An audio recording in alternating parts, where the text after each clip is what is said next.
This is the Influencer Entrepreneurs Podcast with Jenny Melrose, where I strategize with business owners on how to grow and scale their businesses to hit their income goals.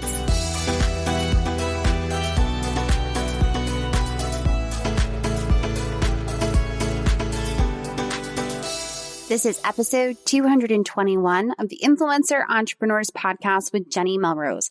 Today, I am speaking with Renee Cohen, and we're going to be talking about top money myths and how to overcome them.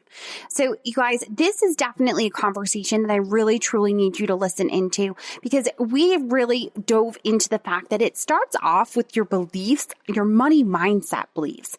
So, make sure that you pop in, listen to this. If you have any questions, please feel free, as always, to DM me on Instagram or DM Renee. She also is going to give her Instagram handle in the episode so that you can make sure that you pop over to there.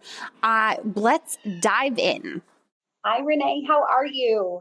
I am great, Jenny. How about yourself? Very good. Thank you. I am so excited to be able to dive into this conversation about top money myths and how to overcome them with you. But before we do that, will you introduce yourself, your business, as well as yourself to my audience? Sure. My name is Renee, and I am a financial planner that is based in Los Angeles, but I work with women all over the country to transform their finances. My mission is to help women, to teach women how money really works, because when we know how money works, we have our true financial power and we can really change the world. So, and my passion around that, around empowering, especially the modern woman, is really around my own story, because I started my career in the sports media realm and really experienced a lot of money challenges and stresses that a lot of women, no matter how much money is in their bank account today or how much they have grown it to be, face on an everyday basis. So I was really determined to change this and really help build a world where women can really hold serious financial power. I love that. So important. And I think that part of the reason, at least my belief is what I found with working with clients is that part of the struggle with money always seems to come from their past, how they grew up, like what the values were from what they inherited more or less from their family. So I always just find it such a good conversation to have because I don't think it was talked about enough around us, right? I think you're probably a little bit younger than I am, but it was that generation where they really didn't talk a lot about this kind of stuff with women, in particular young girls, right? Yep. It was still, even the expectation, I feel like back then, was you're going to get married and you're not going to need to worry about it, and it's not going to be your responsibility, when in reality, that's not how we run things around the world now. Absolutely not. And I'm 42, so I come from that generation where I think that as much as my mother was independent in her thought and worked my entire life, maybe when we were younger, my younger sister and I, we were younger, she may have stayed home, and my mom was a teacher and she was a substitute teacher, but she always brought in money. But my dad was the breadwinner, and that was just some of the things that I saw. My dad working really hard and being the breadwinner, and it was just ingrained in my mind, is that is how households work. And as much as my parents really taught us to be independent thinkers, the underlying theme was exactly to your point. I think it's, as women at a certain age, and even younger too, it's just that we are that transitional generation to really look at the young girls today, and especially after such an historic week last week where we have our first woman VP, and we're sitting here in 2021 to say this is the first woman VP. It really is up to all of us now is to shed some of those money stories, those money beliefs. But exactly what you said is, we can't really have financial success, either whether you're in the corporate setting, in the entrepreneurial, path, without understanding your money beliefs. So it really is for all women, whether we're in our 40s, our 30s, or just starting out in our 20s, is to really look at those money beliefs, because that's the only way that we're going to really reach the results, by understanding what is our story. and what are those beliefs and what is your why do you want to have financial success? It's going to be different for every single one of us. It doesn't mean that every single person has to make 7 figures or 6 figures or 8 figures, whatever that may be, but you have to understand your why. And I agree. I think a lot of it was generational, was that at some point someone's going to take care of it for you. And how defeating of a mindset and story that's been told over and over and over again when that's not the case. No, I 100% agree. And it's funny because I run my own company, obviously, and it was a conversation that we started having with my girls, not necessarily the money side of it, but just really understanding that I run my business. Like, daddy gets to go be a teacher and make no money himself because mommy runs a successful company and he loves what he gets to do and goes and does it. But we also started having those, mommy has employees. Like, there's people that work for her. I'm not talking to a friend. I'm talking to someone that works for me. And this is how the money kind of works. And I think just having those conversations, and especially with little girls, just understanding and tying it to, because part of our, I think, frustration was with our girls is that they get to do so much more than my husband and I ever grew up being able to do. Yeah. And I think they didn't understand where that came from. So I think really having those conversations and like, well, why does mommy have to work when it's summer and daddy's home being a teacher? Well, because if you want to go on vacation or if you want to do dance lessons, that's how this works. Yeah. And there's so many more women, to your point, is that we all pick paths, career paths, and especially in this day and age, which I also think is a generational thing, is that you don't pick a career path when you're like 15, you're like, hey, this is what I'm going to do for the rest of my life. There's going to be seasons and evolution to your career. I've pivoted, like I said at the beginning, but we all pick things that we obviously need to make money, right? And sometimes your passion doesn't always make money, but to your point is that if your husband loves teaching, there's such honor. My mom was a teacher and educator, and we could probably have a whole other conversation around why teachers should get paid more. But that's his passion.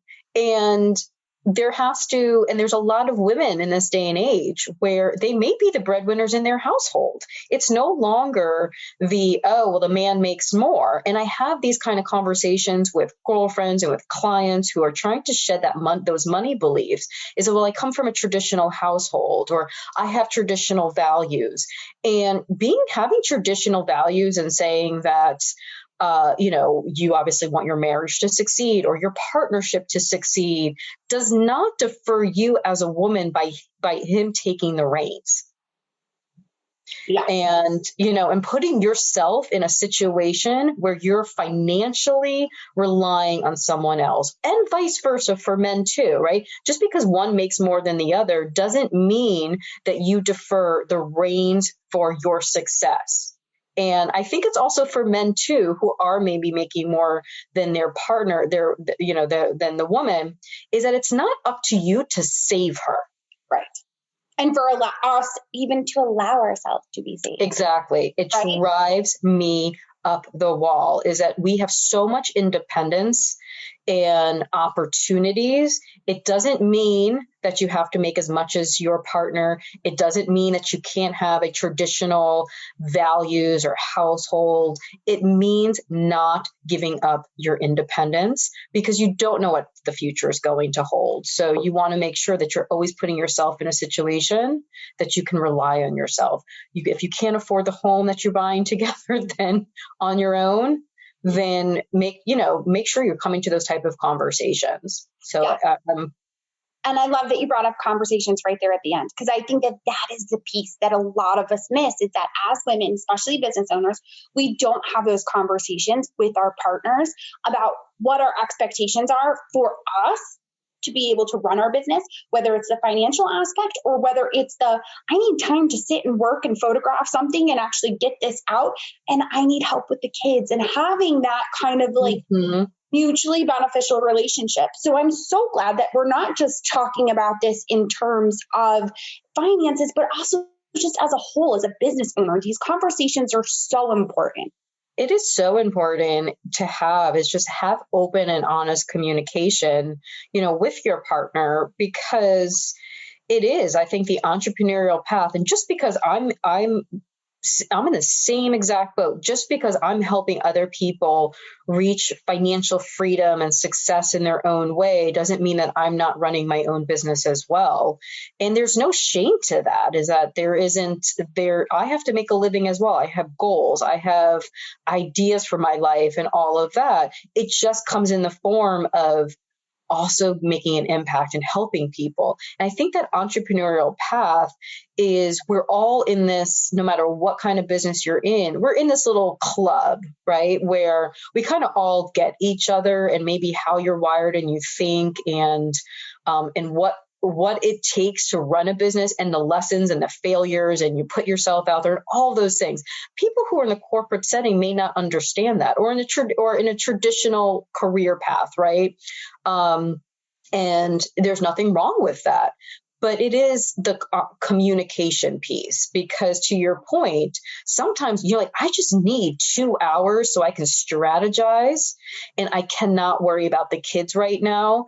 Can you help me handle this? And then maybe there's times where he has to be working on what he needs to be working on so he could be prepared and show up for his kids and educate them, or he needs to be focused. So it's really that communication. I am single, so I used to think, to my mother's dismay, right? As much as we want to talk about my mother here, my mom still, as much as she appreciates my career path and what I'm doing, she still wants me to find a partner at 42 years old. She's like, can you please get married at some point? But all of that aside, is I used to think that the only person in my personal life that was going to get me was an entrepreneur, when I realized that it's really about the communication with that person and how that person can balance me. Yes. Oh, 100%. So good. And I feel like we started off with money. We went life and now relationship. We knew this was going to happen. I said that to you before we even started recording. I have a habit of going off on a tangent. We'll bring it back in. But I think these conversations are just so important to have, because it really starts there. We can have all these different ideas of like how we can build our financial success. But if we're not having and bringing up and having these types of conversations with our partners, I think you're set up to fail right from the beginning. Yeah. And I think as much as money is important, financial success is, I think especially for women, I think because it was just indicative of how we went off on a tangent, right? Is that nothing lives in a silo. It all is interconnected. And especially for us women, where 2020 really highlighted and how many hats we're wearing, no matter what you have going on in your life. And so making sure that you're showing up with your full power in each of these areas doesn't mean that it always has to be at 100%, but it means that having those conversations and having that awareness. But that's where financial success comes from, is having, fulfilled conversations and organic and authentic conversations with your partner, whether that is in a romantic relationship, whether that is in a business, partner relationship, business coach, all of those pieces that as you're building your board of advisors, that helps you with your financial success. Because to our first point, our money beliefs are like anything else. We learned it at a young age, where we were coming into our adulthood to unlearn things. Yes, 100%. So let's talk a little bit about some of these money myths that we probably are holding. And then can we then kind of talk about how we could possibly overcome them? Let's do 3. Yep, perfect. So the first money myth that I hear from almost everyone is that it's not the perfect time to do it. It's like, I don't have time. And that leads to a lot of shame and judgment. And I think the underlying part of that is because we either think people are far ahead of us and that they know something that we don't know, or we have made mistakes in the past that has paralyzed us. So then we've attached this narrative around it's not perfect. It's not a perfect time. I'll deal with it later. And the reality is that every minute, every day, every week, every month that passes by is an opportunity lost. You can't have success or start to have results unless you show up where you are today. I think that's the most important thing. The other myth is that I'm not good with numbers. I don't like math. I'm not good with money, like all of these things. And no one said you have to get a PhD as a mathematician or, you have to be a whiz in any sort of way. Money and math actually don't go together. Leave that to the experts when you want to analyze something, but you showing up as the visionary of your life and the CEO of your life, you don't have to be a math wizard. So that to me is never a good excuse when you're like, well, I'm not a numbers person and I'm not math. Well, who cares, frankly, and that may sound really bold, but no one else can show up for you than yourself. So it's not about the numbers. It's not about being good at math. There are so many apps and technology. And then it's also building the right support system around you. So if you're not good at tracking things or adding up numbers and things, go get a bookkeeper. Yes. Maybe you have a good accountant, right? So those are the people that may like to dig into the numbers a little bit. So you don't have to dig into the numbers. As business owners, we should be really good at understanding where should we be spending our time and where should we be outsourcing. And so that's one thing. Let go of that excuse. I'm not good with numbers. I'm not good with money. You can outsource those things.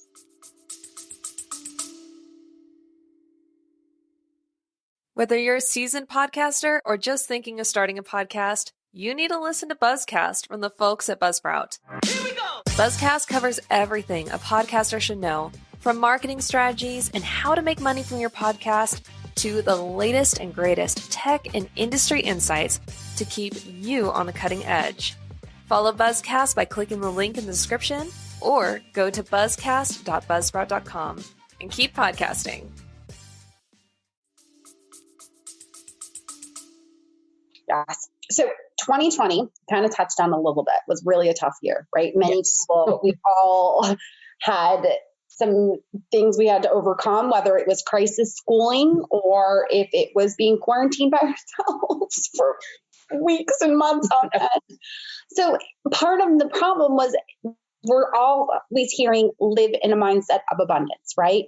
But sometimes you need to cut expenses during a pandemic. So how do we know when it's the right time to cut some expenses to cut expenses and not have it so much money going out on what we're spending within our business?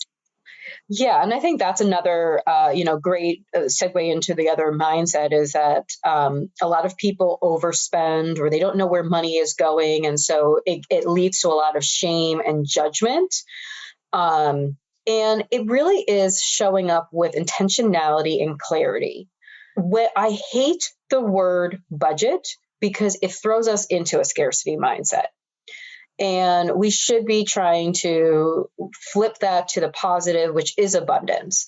And the way to do that is to really free yourself of thinking that every month is going to be the same. Our lives are not black and white on paper and say, this is exactly how things are going to transpire on a month-to-month basis. So it really is about organizing what is coming in the door and what's going out the door on a month-to-month basis, especially for us business owners, because what's coming in could be variable. So that is something that can throw people for a loop. It can throw people for a tizzy. It can put them into these excuses of, because it's variable, I don't need to deal with this and so forth. But I like to categorize. First and foremost, let me take a quick step back, is I hate the word budgeting. I like to call it cash flow management, and then to organize into three main categories. One is your fixed expenses. Your fixed expenses is more of the black and white. What's going out the door? What are the things that no matter what's happening in life, whether we're living in a pandemic like we were in 2020, these are your expenses: the rent, the mortgage, the car payments, the insurance, all the utilities, the things to run your life.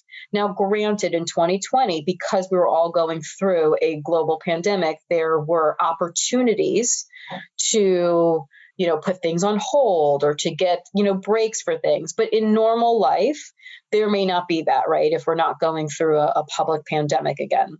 But so have a good clarity of what your fixed expenses are. Now, depending on where you are living in the country, if you're living in more metropolitan area, I like to see fixed expenses somewhere between 50 to 60% of your income.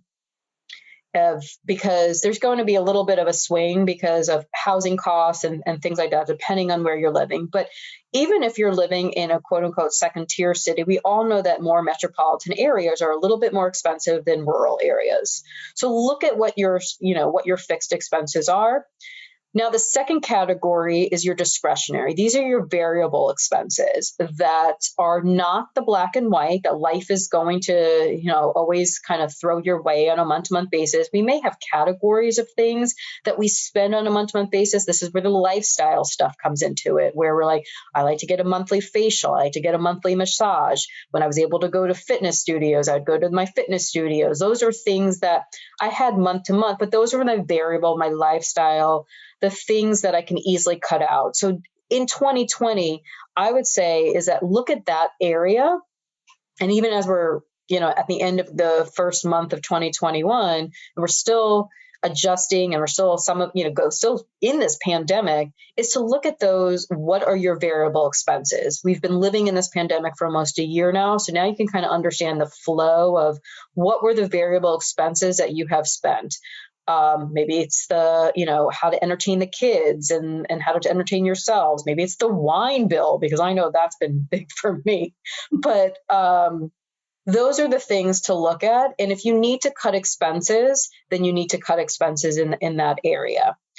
I always like to say, even within that area, now categorize your negotiables and your non-negotiables, because life is too short to be sitting at home eating ramen noodles and no lights on and being bored to tears. So there's things in here that I'm going to value more than you do, Jenny, and vice versa. So what my non-negotiables are, I'm going to try to protect as much as I possibly can, and I'll let go of my non-negotiables if I have to cut expenses.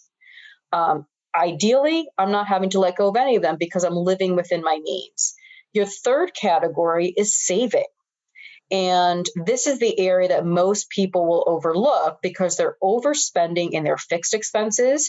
They bought the home that they really squeezed themselves into, or they're living in the condo or the rent, even if they're renting, that they really are overspending because they want all the amenities involved. Or it's the discretionary side. And so it gives them the excuse to not save.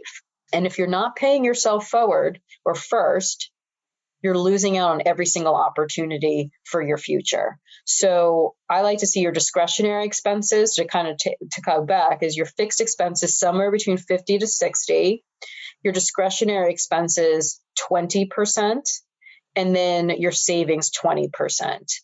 If you can't do 20% of savings, this is where people are like, well, I can't save 20%. Oh my God, I'm a failure and I can't, blah, blah, blah. And then so I'm not going to do anything. It doesn't give you permission not to save. 1% is better than 0. 2 is better than 1, and so forth. It's really about working your way up, but you have to save. You cannot give yourself the excuse to overspend discretionary expenses or fixed expenses and say, well, it is what it is. I don't have to save.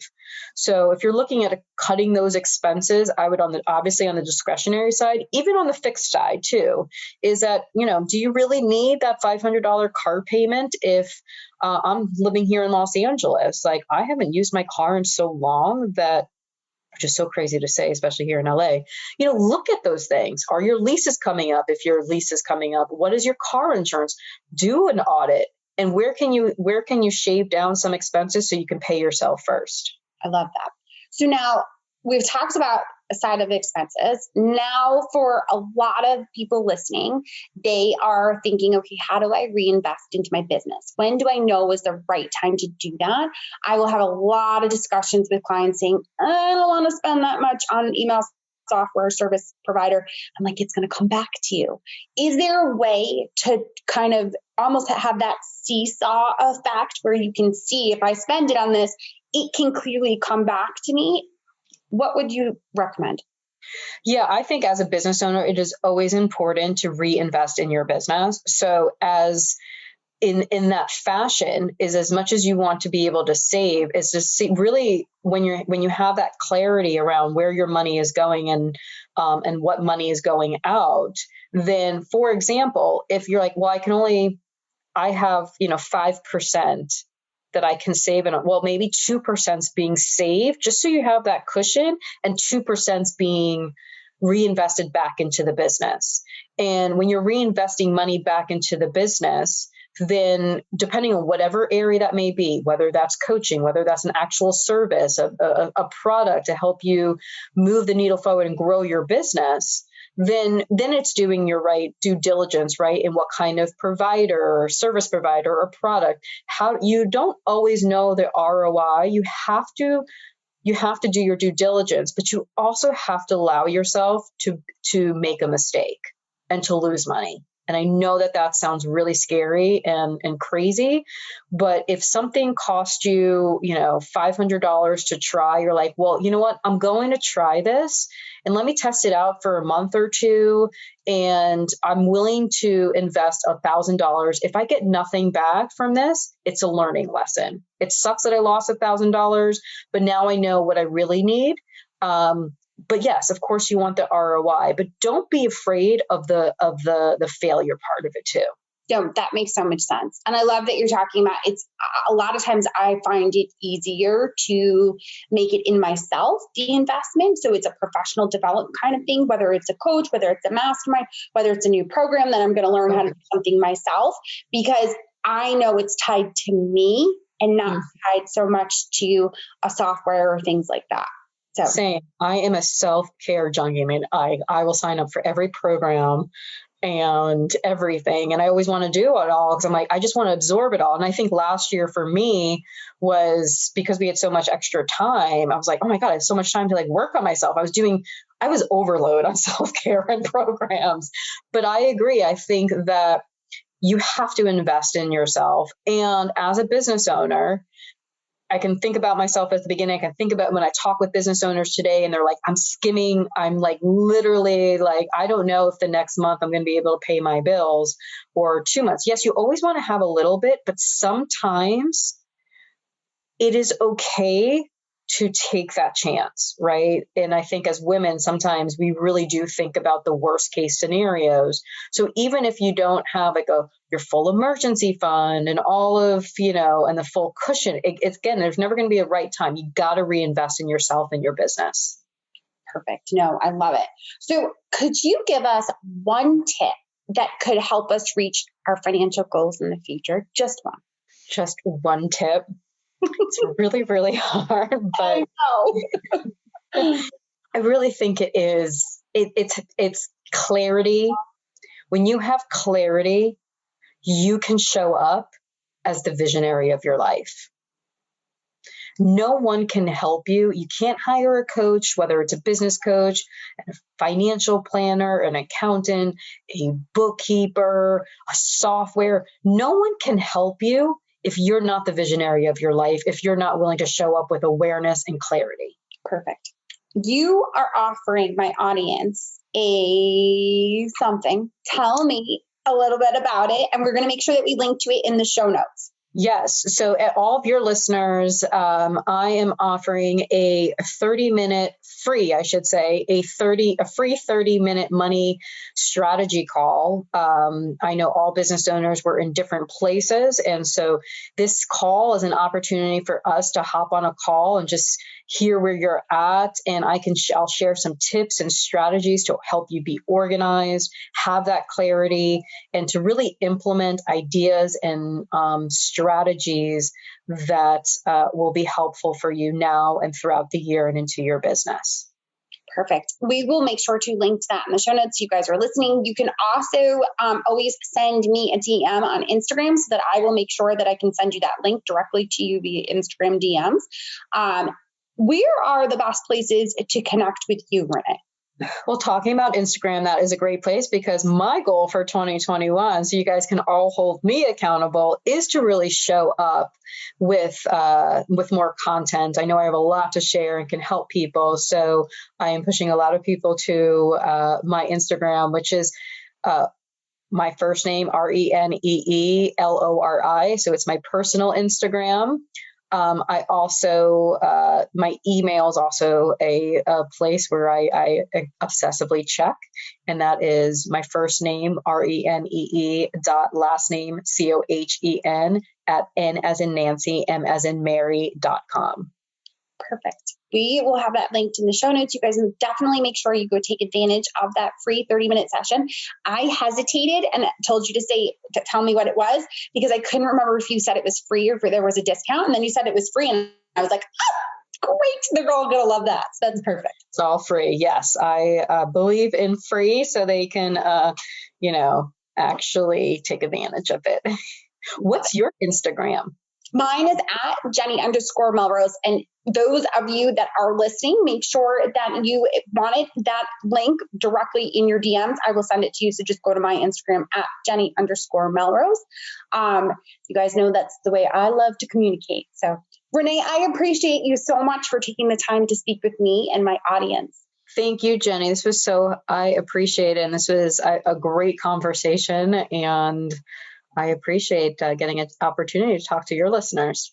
All right, guys. Well, there you have it. Clearly, this conversation really walked you through top money myths, but it also really talked about money mindfulness and how you can really, truly be able to invest in yourself as well as your business as you move forward. I want you guys to make sure that you take advantage of that 30-minute free strategy that Renee is offering. You can send me a DM on Instagram and I can drop the link into it for you if you are still driving. Or if you want to just hop over to the show notes, you know that it will be there as well.